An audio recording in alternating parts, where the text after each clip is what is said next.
तुम्हारी आखिरी निशानी। दरवाजे पर जब तुमने हाथों से स्वास्तिक बनाया था, तब नहीं लगा था कि एक दिन इस छोटे से घर में, जिसमें असीमित यादें एक कोने में रखी जा सकती हैं, तुम्हारी निशानी के तौर पर केवल यही बचेगा। वक्त बहुत बेरहम होता है। इसका यही तब हुआ जब एक एक करके तुम्हारी सारी निशानियां ख़त्म हो गईं। हम देखते रह गए थे, जैसे कोई नन्हा बच्चा घर से निकली अर्थियों को देखता है। वह रो भी नहीं पाता। रुद्राक्ष की वह माला जो तुमने कभी हमारे गले में डाली थी, तुम्हारे बाद सालों तक सीने पर तुम्हारे स्पर्श को समेटे हुआ था।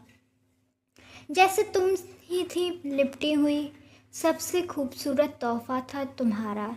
जब रुद्राक्ष टूट कर बिखरे और ढलान भरी सड़क पर अतीत में लौटे ते गए, हमारी पीड़ा हम लिख नहीं सकते हैं।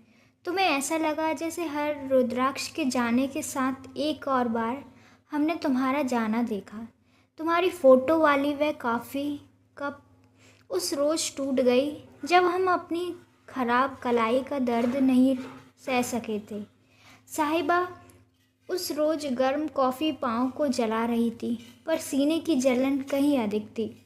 तुम्हारी दी गई घड़ी, तुम्हारा फेवरेट परफ्यूम, तुम्हारी पसंदीदा किताब और भी बहुत कुछ, सब कुछ खो देने के बाद हमें अब महसूस होता है कि हमने तुम्हें लम्हों में खोया है। तुम्हारा जाना बुरा था, पर तुम्हारी छोड़ी गई निशानियाँ में हमने सदियों जीना चाहा था। तुम्हारी मिट्टी निशानियों के साथ धूमिल पड़ रही यादों में हम तुम्हें खोते गए। हम तुम्हें खोते जा रहे हैं। हर बार तुम और दूर नज़र आती हो। एक आखिरी निशानी है दरवाजे पर तुम्हारे हाथों से। जब तुमने स्वास्तिक बनाया था, तब नहीं लगा था कि एक दिन इस छोटे से घर में केवल यही शेष रहेगा। हम इसे नहीं खो सकते हैं। हम तुम्हें हमेशा बचाए रखेंगे।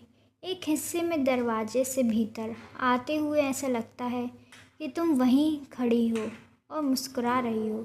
साहिबा, कभी फिर किसी से मोहब्बत करना, तुम उसके साथ अपने देखना और उसे जीने की वजह देना। हम खुश रहेंगे तुम्हारी इस आखिरी निशानी में। अपने जीने की आखिरी वजह के साथ तुम खुश रहना।